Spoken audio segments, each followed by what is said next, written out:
नमस्कार देवी और सज्जनों, स्वागत है आपका स्मार्ट बिजनेस प्लस की दुनिया में। मैं हूं आपका दोस्त दीपक कुमार। जैसा कि दोस्तों आप सभी जानते हैं कि आए दिन हम आपके लिए खेती किसानी की इंफॉर्मेशन उपलब्ध कराते रहते हैं, जिस पर आप सभी का प्यार और विश्वास खूब बरसता है।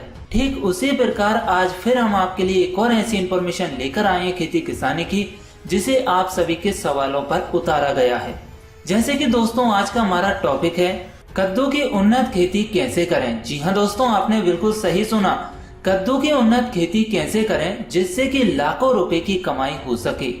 यदि आप भी दोस्तों कद्दू की खेती करना चाहते हैं तो बिल्कुल इस वीडियो को छोड़िए मत। ज्यादातर हमारे किसान भाई सब्जियों की खेती में जुट गए हैं, क्योंकि सब्जियों की खेती में जो फायदा है वो कहीं भी नहीं है, जिससे हर समय खेती करके आय अर्जित की जा सकती है। इसी को ध्यान में रखते हुए हम आपको कद्दू की खेती के बारे में बताने जा रहे हैं। और दोस्तों कद्दू का काफी अधिक महत्व भी है। इसके हरे फलों से सब्जी तथा पके हुए फलों से सब्जी एवं कुछ मिठाइयाँ बनाई जाती है।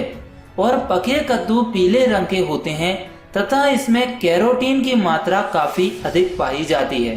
बात करें दोस्तों इसमें जलवायु की, तो गर्म जलवायु की आवश्यकता होती है कद्दू के खेती के लिए, जिसमें शीतोष्ण एवं समशीतोष्ण जलवायु दोनों उपयुक्त होती है। इसके लिए 18 से 30 डिग्री सेंटीग्रेड तापक्रम होना चाहिए। इसको गर्म एवं तर दोनों मौसम में उगाया जा सकता है तथा इसके उचित बढ़वार के लिए पाले रहित 4 महीने का मौसम अनिवार्य है। इसे पाले से तरबूज और खरबूज की तुलना में कम हानि होती है। ये इसमें एक खास बात होती है। बात करें भूमि की, तो कद्दू की खेती के लिए दोस्तों दोमट एवं बलुई दोमट मिट्टी सर्वोत्तम मानी जाती है, जिसका पीएच मान 5.5 से लेकर 6.8 पीएच तक की भूमि में उगाया जा सकता है, या फिर इस तरह के पीएच मान में इसकी खेती अच्छी हो जाती है। हालांकि मध्यम अम्लीय में भी इसे उगाया जा सकता है, किंतु यह उतली जड़ वाली फसल है, अतः इसके लिए अधिक जुताइयों की आवश्यकता नहीं होती है। 2 से 3 बार कल्टीवेटर चलाकर ही या पाटा लगाकर ही इसकी खेती की जा सकती है। अब बात करें दोस्तों उन्नतशील किस्मों की, जिन्हें हमारे किसान भाई अपने खेतों में लगा सकते हैं, तो कद्दू की किस्में दोस्तों पूसा विश्वास, पूसा विकास, कल्याणपुर पंपकिन 1, नरेंद्र अमृत, अर्का सूर्यमुखी, अर्का चंदन, अम्बली, CS14, CO1 एवं 2 और पूसा हाइब्रिड 1 कुछ इस तरह की किस्में आती है।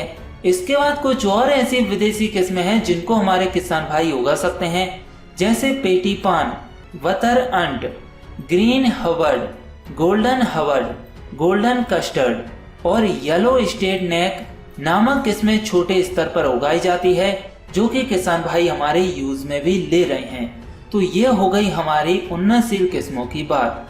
अब बात करते हैं दोस्तों बोने का सही समय क्या है। तो बोने के सही समय दोस्तों इस बात पर निर्भर करता है कि इसे कहां पर उगाया जा रहा है। मैदानी क्षेत्रों में इसे साल में निम्न 2 बार उगाया जाता है, जैसे कि जनवरी से लेकर मार्च तक, और इधर जून जुलाई से लेकर अगस्त सितंबर तक। और पर्वतीय क्षेत्रों में इसकी बुआई मार्च अप्रैल में की जाती है। नदियों के किनारे इसकी बुआई दिसंबर में भी की जाती है। तो कहने का तात्पर्य दोस्तों ये है कि यदि आप बरसात की खेती करना चाहते हो तो अभी अनुकूल समय है और इसकी खेती आप आसानी से कर सकते हो। अब बात करें दोस्तों इसमें हम खाद एवं उर्वरक की, तो वो कैसे और कितना देना चाहिए। तो दोस्तों 2 तरीके से हम इसमें खाद इस्तेमाल कर सकते हैं। पहला तरीका आता है ऑर्गेनिक खाद, दूसरा तरीका आता है रासायनिक खाद। अब यदि हम ऑर्गेनिक खाद की बात करें तो कद्दू की फसल और अधिक पैदावार लेने के लिए उसमें कंपोस्ट खाद का होना बहुत जरूरी है। इसके लिए 1 हेक्टेयर में भूमि में लगभग 40 से 50 कुंटल गोबर की अच्छे तरीके से सड़ी हुई खाद और 20 किलोग्राम नीम की खली और 30 किलो अरंडी की खली, इन सब खादों को अच्छी तरह मिलाकर अच्छी तरह मिश्रण तैयार कर खेत में बुआई के पहले इस खाद को समान मात्रा में बिखेर देना चाहिए और फिर अच्छे तरीके से खेत की जुताई करके खेत को तैयार कर लेना चाहिए। इसके बाद बुआई करना चाहिए और जब फसल हमारी 20 से 25 दिन की हो जाए तब उसमें नीम का काढ़ा और गौमूत्र प्रति लीटर मिलाकर अच्छी तरह मिश्रण तैयार कर फसल में तरबतर छिड़काव कर देना चाहिए, जो कि हर 10 से 15 दिन के अंतराल पर छिड़काव करेंगे तो इससे हमारी फसल में किसी भी प्रकार का रोग और कीट या वायरस नहीं लगेगा और हमारी फसल पूर्ण रूप से सुरक्षित बनी रहेगी। और दोस्तों, यदि आप वर्मी कंपोस्ट खाद घर पर ही देसी तरीके से बनाएं तो बेहतर रहेगा, जिसमें आपको फ्री में मुफ्त में वर्मी कंपोस्ट खाद मिलेगी, जिसे ऑर्गेनिक खाद भी कह सकते हैं हम, जिससे हमारी फसल में बढ़वार भी अच्छी देखने को मिलेगी, फल फूल में भी हमें बढ़त ज्यादा देखने को मिलेगी। तो ये हो गई ऑर्गेनिक खाद की बातें। अब बात करते हैं रासायनिक खाद की। तो दोस्तों, 250 से 300 कुंटल सड़ी गोबर की खाद आखिरी जुताई के समय खेत में अच्छी तरीके से मिला देनी चाहिए। इसके साथ ही 80 किलोग्राम नाइट्रोजन, 80 किलोग्राम फास्फोरस एवं 40 किलोग्राम पोटास तत्व के रूप में देना चाहिए। नाइट्रोजन की आधी मात्रा और फास्फोरस एवं पोटास की पूरी मात्रा खेत की तैयारी के समय तथा नाइट्रोजन की आधी मात्रा 2 भागों में टॉप ड्रेसिंग में देना चाहिए। पहली बार 3 से 4 पत्तियां पौधे पर आने पर तथा दूसरी बार फूल आने पर नाइट्रोजन को देना चाहिए। तो कुछ इस तरीके से दोस्तों आपको खाद और उर्वरक देना चाहिए अपनी फसल में, जिससे कि आपकी फसल में अनुकूलता बनी रहे और फसल में बढ़त भी अच्छी देखने को मिले। अब बात करते हैं दोस्तों सिंचाई एवं खरपतवार नियंत्रण की। तो किसान भाइयों, यदि आप बरसात में इसकी खेती कर रहे हैं तो बरसात में देखा जाए तो बारिश तो वैसे ही होती रहती है, तो हमें सिंचाई करने की आवश्यकता नहीं पड़ती। लेकिन यदि बरसात का एंडिंग चल रहा है, सर्दियों का मौसम है, तो उस समय हमें 8 से 10 दिन पर इसकी सिंचाई करना चाहिए। और गर्मियों का मौसम है तो 4 से 5 दिन के अंतराल पर खेत में बतर भी देखने को मिलती है, तो हमें सिंचाई करते रहना चाहिए। बात करें इसमें खरपतवार नियंत्रण की, तो दोस्तों जो कद्दू की खेती है, कद्दू की फसल है, उसमें रासायनिक दवाओं का इस्तेमाल नहीं किया जाता है खरपतवार को नियंत्रण करने के लिए, क्योंकि यदि हम किसी पेस्टिसाइड का इस्तेमाल करेंगे तो वो हमारी कद्दू की बेल वाली फसल है उसके ऊपर भी गिरेगा, जिससे फूल झड़ने की समस्या ज्यादातर देखने को मिलती है। तो इसकी निदाई गुड़ाई तो हमें हाथों से ही या खुरपी की सहायता करनी पड़ेगी, जिससे कि फसल सुरक्षित रहे और खरपतवार से भी नियंत्रण रहे। अब बात करते हैं दोस्तों इसमें फसल में लगने वाले कीट और रोग नियंत्रण की, जो कि बहुत ही महत्वपूर्ण है। तो दोस्तों इसमें कई तरह के रोग लगते हैं और कीट लगते हैं, जैसे कि लाड़ली, फल की मक्खी, सफेद ग्रव और चूड़ी फफूंदी, और इसके बाद लगता है मृदु रोमेल फफूंदी और मोजेक। कुछ इस तरह के दोस्तों ये वायरस रहते हैं, कीट लगते हैं, जो कि हमारी फसल को ज्यादा से ज्यादा हानि पहुंचाते हैं और फल की पैदावार भी कम हो जाती है और फसल की बढ़त भी रुक जाती है। तो दोस्तों हम सबसे पहले बात करते हैं हम लाड़ली रोग की। तो इसकी पहचान क्या होगी? तो दोस्तों पौधों पर 2 पत्तियां निकलने पर इस कीट का प्रकोप शुरू हो जाता है। यह कीट पत्तियों और फूलों को खाता है। इस कीट की सुंडी भूमि के अंदर पौधों की जड़ों को काटती है, जिससे हमारी फसल का पौधा खराब हो जाता है और हमें फसल में नुकसान उठाना पड़ता है और फसल पूरी खराब हो जाती है। इसके बाद एक और रोग लगता है जो कि फल की मक्खी होती है, कीट लगता है और यह मक्खी फलों में प्रवेश कर जाती है और वहीं पर अंडे देती है। अंडों से सुंडी बाहर निकलती है और वह फल को बेकार कर देती है। यह मक्खी विशेष रूप से खरीफ वाली फसल को अधिक हानि पहुंचाती है, जिससे हमारी फसल खराब हो जाती है। और इसके बाद दोस्तों इसमें एक और आती है मृदु रोमेल फफूंदी। जी हाँ, मृदु रेमोल फफूंदी यह एक प्रकार से स्यूडोरोनोस्पोरा क्यूबेंसिस नामक फफूंदी के कारण होता है। रोग ही पत्तियों की निचली सतह पर कोणाकार धब्बे बन जाते हैं, जो ऊपर से पीले या लाल भूरे रंग के हो जाते हैं। अब दोस्तों इनकी रोकथाम की यदि हम बात करें तो इन पर कैसे नियंत्रण पाया जा सकता है?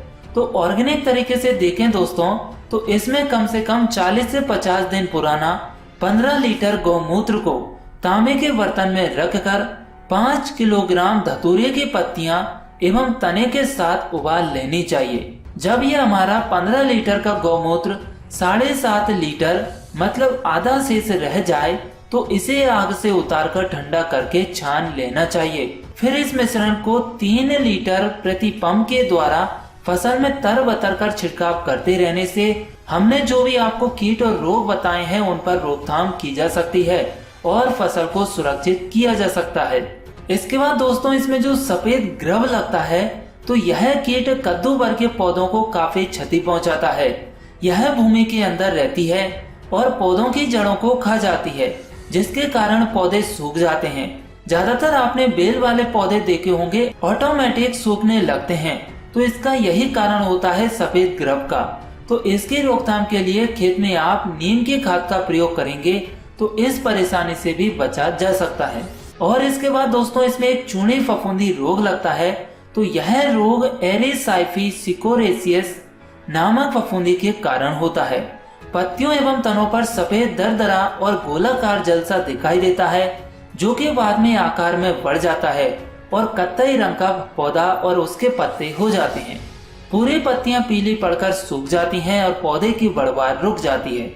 यदि आपकी फसल में भी कुछ इस तरह की समस्या है तो इसकी रोकथाम के लिए देसी गाय का मूत्र 5 लीटर लेकर 15 ग्राम के आकार के बराबर हींग लेकर पीसकर अच्छी तरह मिलाकर घोल बनाना चाहिए और प्रति 2 लीटर पंप के द्वारा तरबतर कर छिड़काव करने से ये परेशानी हमारी खत्म हो जाती है। तो दोस्तों इस तरीके से हम कीट और रोगों पर नियंत्रण कर सकते हैं, जिससे फसल को सुरक्षित किया जा सकता है। अब दोस्तों बात आती है इसमें फल की तोड़ाई की। तो कद्दू के फलों की तोड़ाई बाजार मांग पर निर्भर करती है। आमतौर से दोस्तों इसकी बुआई करने के बाद 70 से 90 दिन में हरे फल की तोड़ाई के लिए हमारा पौधा तैयार हो जाता है और फल को किसी तेज चाकू से अलग कर लेना चाहिए। और इसकी दोस्तों हम उपज की बात करें तो जो हमें नॉर्मल तौर पर उपज मिलती है तो वह 200 कुंटल पर हेक्टेयर से लेकर 500 कुंटल पर हेक्टेयर तक मिल जाती है। अब दोस्तों इसमें डिपेंड करेगा हमारी खेती कैसी है, भूमि कैसी है, किसी प्रकार का रोग और कीट तो नहीं लगा है और हमने सही किस्मों का चयन किया है, मौसम वातावरण सही रहा है और खरपतवार से भी कोई नुकसान नहीं हुआ है, तो दोस्तों आसानी से हम इतनी पैदावार हमारी कद्दू की फसल से ले सकते हैं। तो दोस्तों इस तरीके से हम कद्दू की खेती करते हैं, जो कि हमने विस्तार से यहाँ पर समझा है।